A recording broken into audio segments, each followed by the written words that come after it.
Vatan Garaj'dan hepinize merhabalar. Bugün sizlerle birlikte sunroof nasıl bozulur videosu çekiyoruz. Sunroof'u bozduk. Yani talihsiz bir olay oldu bizim için. İşte sunroof nasıl kullanılmalı, bakım nasıl yapılmalı, bunun hakkında bir bilgilendirici video çekmek istedim size.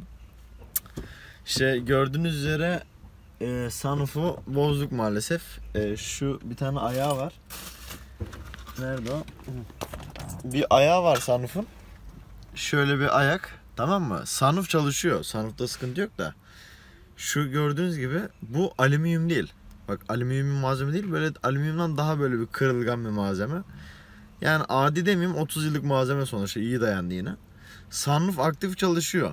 Ama sıkıntı, sunroof'un altında bir döşeme var ya. Bak mesela şunun gibi, tamam mı? Şurada bir devam var bunun. Bu yani onun ayağı oluyor, tamam mı? Yani mesela sunroof geri doğru ittiğin zaman bu da şuraya geçiyor. O döşeme geçiyor, böyle ileri geri yapıyor ya da 3'te 1 açtığın zaman yukarı doğru kaldırıyor falan. Ya ta nereden bak 200-300 kilometre yol yaptım. Sunroof o kadar açtım, kapattım, bilmem ne yaptım. Evim buraya geldim, baktım sunroof kapanmıyor. Çeyrek açıkta. İndirmeye çalışıyorum. 1 milim iniyor, inmiyor daha. Lan kaldı öyle. Baktım ne yapacağım. Bir baktım, açtım içine, şu sunroof'un sacını falan söktüm, aldım. Bir baktım bu gitmiş. Ondan sonra aldım komple ayağı. Tamam mı? Çıkmacı var, bizim çıkmacı, bir Mercedes çıkmacısı var, gittim. Aldım 50 lira şu ayak. 50 lira. Bunu perçin geçiyor bunun içerisinden, tamam mı? O perçini işte yani adam bana sadece böyle veriyor. Sen ne yapıyorsun? O ayak yok üstünde şu an. Sen ne yapıyorsun? Kendi sunroof ayağına, tamam mı, bunu perçinletiyorsun sağlam olanla. Lan perçinletiyorum, takıyorum kırıyor, takıyorum kırıyor. En son dedim yuh dedim ya, yazıklar olsun dedim sana. Şimdi işte 2 gündür falan böyle araba. Kullanmıyorum zaten. Sigortasını da yeni yaptırdım falan, binemiyorum. Moralim bozuk şu an. Ya sunroofsuz da arabaya binilmiyormuş gerçekten. Zaten şimdi havada yağmurlu. Yani birkaç gün yağmurlu olacakmış herhalde. O yüzden yani su falan alır diye çok şey yapıyorum. Tam çünkü ayarı falan yerinde değil. Tam yapmadım. Üstü zaten, üstüne branda var ne olur ne olmaz diye, yağmur yağarsa diye. İşte 2 gündür falan, 1,5-2 gündür böyle araba. Moralim sıfır gerçekten. Ama şey yaptım. Hepsiburada.com'dan baktım, 240 lira sıfır. Sağ ve sol komple ayak.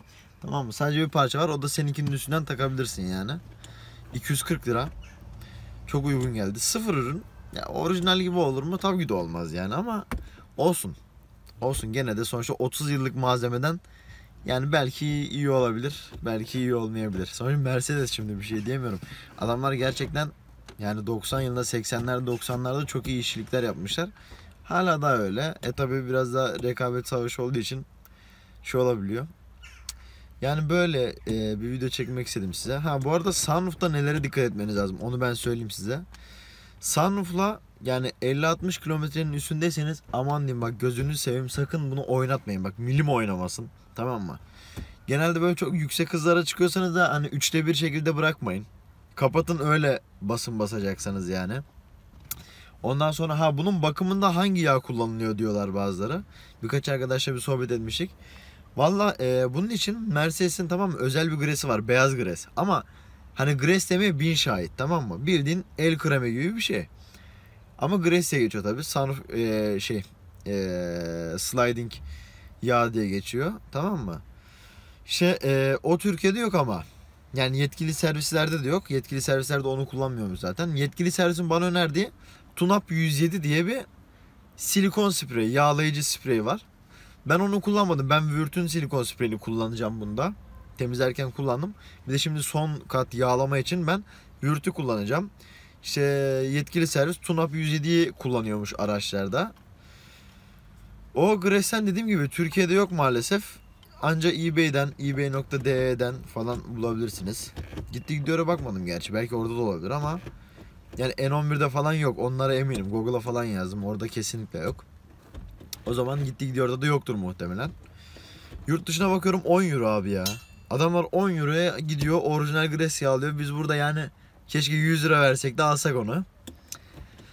Yani öyle işte.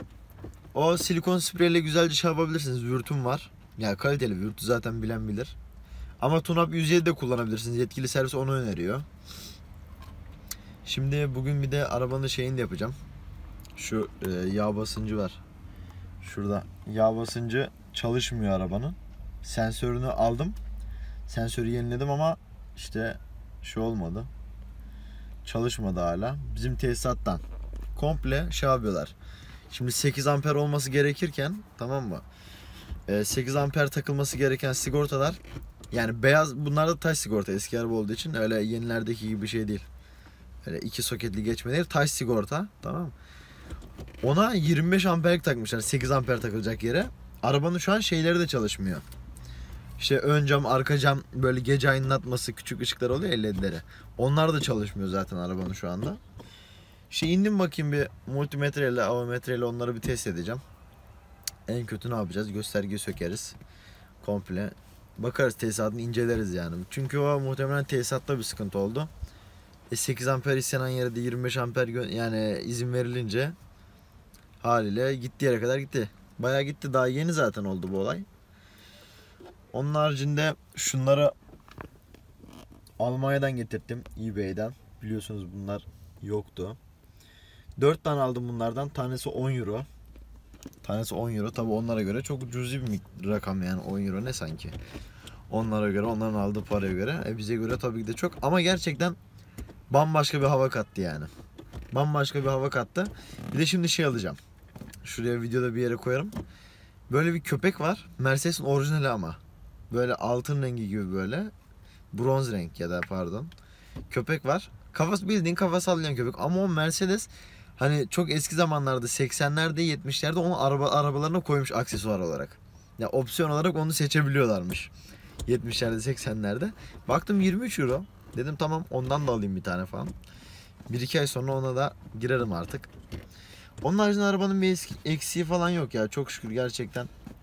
Bayağı bir cefakar bir araba. 201 zaten efsane, hatta 201 ile ilgili bir video da çekebilirim. Yani bu video böyle sohbet muhabbet videosu oldu biraz. Umarım beğenmişsinizdir. Bayağı da video gelmiyordu zaten. Çekecek bir şey de kalmadı. Yani çekmemi istediğiniz video varsa eğer ki, gerçekten hani ben çekerim. Ne istiyorsanız onu yaparız yani, problem yok. Hani yeter ki böyle içerik üretmemde bana yardımcı olun. Başka bir şey istemiyorum zaten sizden. Bir de like atmayı da unutmayın videolara. Yani yorumlarınız gerçekten önemli. Hani videoyu beğeniyorsan beğen abi, sıkıntı yok. Beğenmiyorsan dislike at yani. Dislike attığın zaman ben diyeceğim ki bak, bu içerik tutmamış. Tamam, bunu bir daha çekmiyoruz diyeceğim, tamam mı? Yani bununla ilgili, ya da mesela dislike alınan kısımları da yoruma yazın. Deyin ki bak, şu kısmını beğenmedim videonun. Tamam. Ben o kısmını değiştiririm. Farklı bir şey yaparım. Yani diyeceklerim o kadar. Zaten Sunroof'un pazartesi günü geliyor. Muhtemelen ben salı günü takmaya başlarım. Salı günü. Aynen. Salı günü takmaya başlarım ben onu. Salı günü de işte şey yaparız. Güzel bir video gelir sunroof montajı ile ilgili. Bizim teyzelerle beraber takarız. O kamerayı alır. Ben zaten işçiliği gösteririm size. Çok basit bir şey yok. Hiçbir şey yok. Yani diyeceklerim bu kadar. Dostane Garaj ailesi. Kendinize çok çok iyi bakın. Videoya like atmayı ve hala abone değilseniz de Dostane Garaj ailemize de katılmadıysanız katılmayı da unutmayın. Kendinize iyi bakın. Hoşça kalın.